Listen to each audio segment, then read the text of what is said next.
Ghosi cartoon TV. बहुत दिनों पुरानी बात है। झारखंड में एक बहुत बड़ा जंगल था।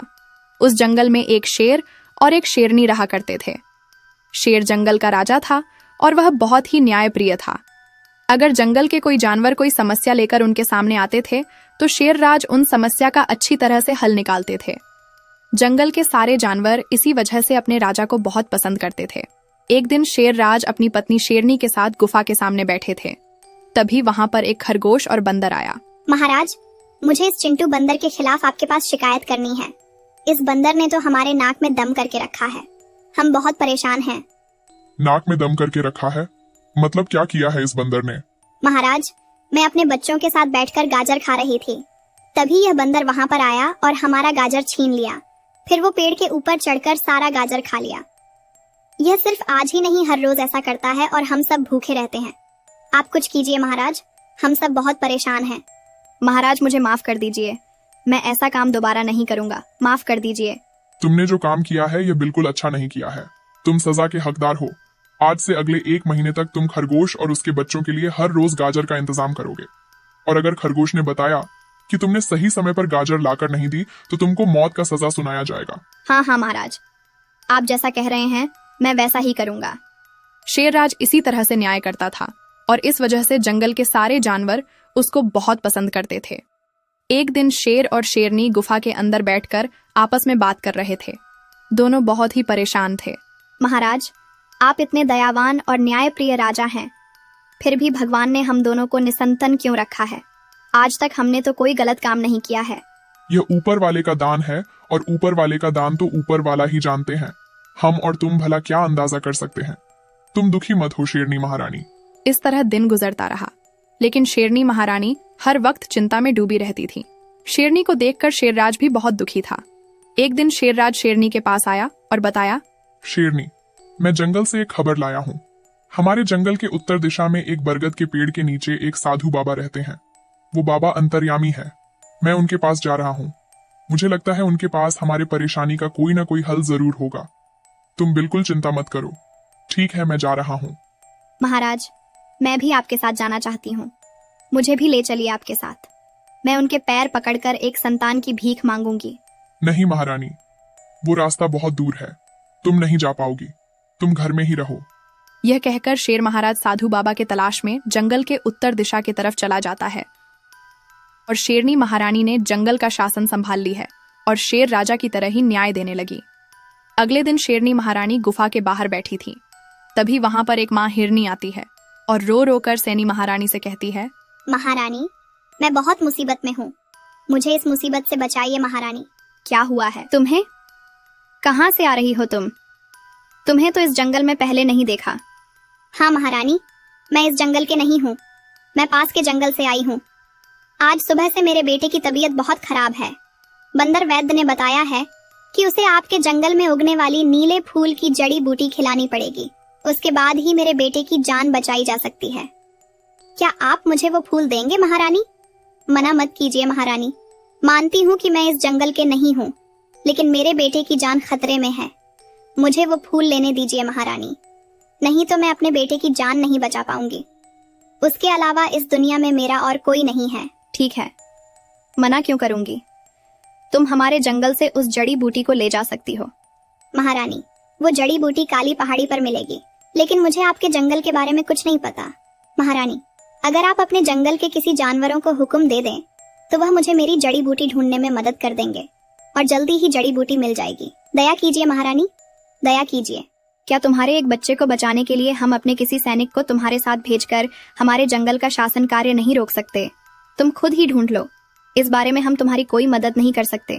महारानी, एक सैनिक को यहाँ रहना एक बच्चे के जान बचाने से भी जरूरी है। हाँ, जरूरी है। फिलहाल हम तुमको काली पहाड़ी पर जाने की इजाजत दे रहे हैं। यही बहुत है। अब जाओ यहाँ से और हमें अपना काम करने दो। उधर शेर महाराज साधु बाबा के पास पहुंच जाता है। फिर सारी बातें साधु बाबा से कहता है।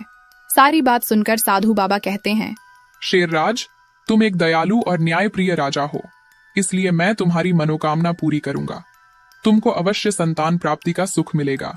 फिर साधु बाबा ने अपने सामने रखा हुआ एक आम के तरफ इशारा करते हुए कहा, इस आम को ले जाओ और अपनी पत्नी को खिला देना, फिर तुमको संतान प्राप्ति होगी। धन्यवाद साधु बाबा, आपका बहुत बहुत धन्यवाद। फिर शेर महाराज उस आम को लेकर अपनी गुफा में लौट आया। फिर शेरनी को सारी बात बताकर उस आम को खिला दिया। साधु महाराज की कृपा से शेरनी महारानी अगले दिन ही गर्भवती हो जाती है। फिर वह खुश होकर कहती है, देखिए शेर महाराज साधु बाबा की आशीर्वाद काम कर गई। अब बहुत जल्द हम दोनों माँ बाप बनने वाले हैं। अब हमारा सपना पूरा होने वाली है। साधु बाबा का बहुत बहुत धन्यवाद। सचमुच अब हमारा सपना पूरा होने वाली है। अगले दिन ही सैनी एक सुंदर बच्चे का जन्म देती है। बच्चे को देखकर उन दोनों के साथ साथ जंगल के जानवर भी बहुत खुश होते हैं। इस तरह पूरा दिन बीत जाता है। अब शाम होने वाली थी, लेकिन पूरे दिन बीत जाने के बाद भी बच्चा नींद से नहीं जागा। ना कुछ खाया, ना उठकर खड़ा हुआ। बच्चे को इस हालत में देखकर दोनों बहुत डर गए और जंगल का वैद्य भालू को बुलाते हैं। महाराज, इस बच्चे में कमजोरी बहुत ज्यादा है। यह कमजोरी तभी दूर हो सकती है जब यह कुछ खाएगा पिएगा, लेकिन यह तो अपना मुंह तक नहीं खोल रहा है। भालू की बात सुनकर शेर बहुत डर गया और तुरंत साधु महाराज के पास जाकर उन्हें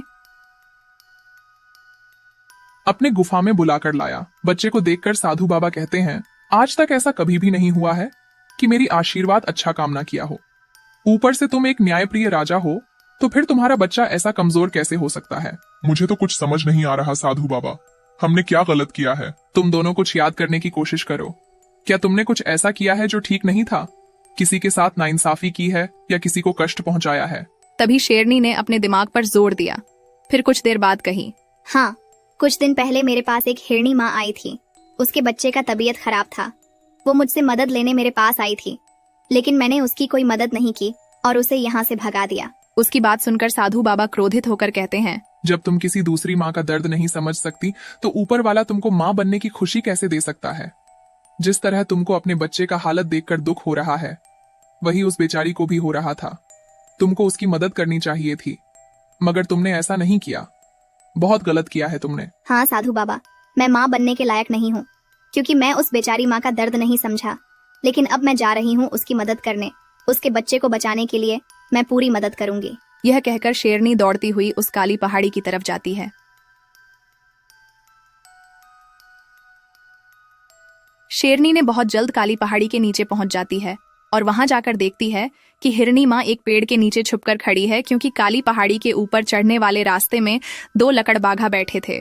फिर सैनी महारानी हिरनी के पास जाती है और कहती है, मुझे माफ कर दो हिरनी बहन, मैंने उस दिन तुम्हारी मदद न करके ठीक नहीं किया। लेकिन एक माँ का दर्द अपनी संतान के लिए क्या होता है, ये मुझे पता चल गया है। इस अन्याय के लिए मुझे बहुत बड़ा सजा मिल गया है। चलो मेरे साथ, मैं तुम्हें काली पहाड़ी के ऊपर ले जाऊंगी। शेरनी के मुंह से यह बात सुनकर वह बहुत हैरान हो जाती है।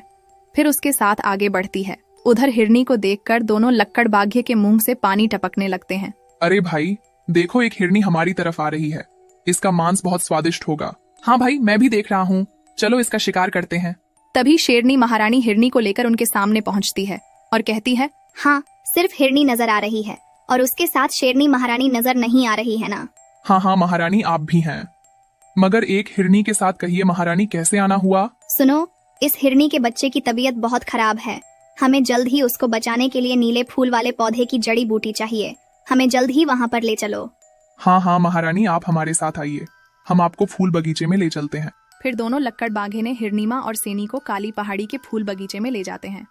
कई घंटों के मेहनत के बाद उन्हें नीला फूल नजर आया। महारानी, यही है वो नीला फूल का पौधा, मैं इसे उखाड़ देता हूँ, ये लीजिए। तुम्हें धन्यवाद लकड़बाघा, तुम्हारी वजह से जल्द ही जड़ी मिल गया। फिर सैनी महारानी और हिरनी माँ जड़ी बूटी को लेकर दौड़ते हुए हिरनी के जंगल में पहुंचती है। फिर अपने घर में जाकर हिरनी माँ जल्द ही वह जड़ी बूटी अपने बच्चे को खिला देती है। जड़ी बूटी खाते ही हिरनी का बच्चा तुरंत उठकर खड़ा हो जाता है। फिर हेनी माँ ने सैनी महारानी को धन्यवाद कहती है। महारानी, आपका बहुत बहुत शुक्रिया। अगर आप नहीं होते तो मेरा बच्चा अभी भी बीमार पड़ा होता। भगवान आपके बच्चे को हमेशा सलामत रखे। यह सुनकर सैनी को अपने बच्चे की याद आई और वह अपने जंगल की तरफ भाग गई। जब सैनी महारानी अपने गुफा के सामने पहुंचती है, तब वो वहां का नजारा देखकर हैरान हो जाती है। वो देखती है कि उसका बच्चा अपने पैरों पर खड़ा हो चुका था और वह अपनी माँ को देखकर हंस रहा था। उसके पास शेर महाराज और साधु बाबा खड़े थे। ये सब देखकर शेरनी कहती है, हे भगवान, तुम्हारा बहुत बहुत धन्यवाद। मेरा बच्चा बिल्कुल ठीक हो गया है। ये सब कैसे हुआ साधु बाबा? बताइए ना, ये सब कैसे हुआ? तुमने एक असहाय माँ के बच्चे की जान बचाई, तो भगवान ने तुमको भी वह खुशी दे दी जो तुमने उस माँ को दी। आज से यही करना। कोई भी प्राणी मुसीबत में पड़कर तुमसे मदद मांगे तो उसकी मदद करना। भगवान तुम्हें भी मदद करेंगे।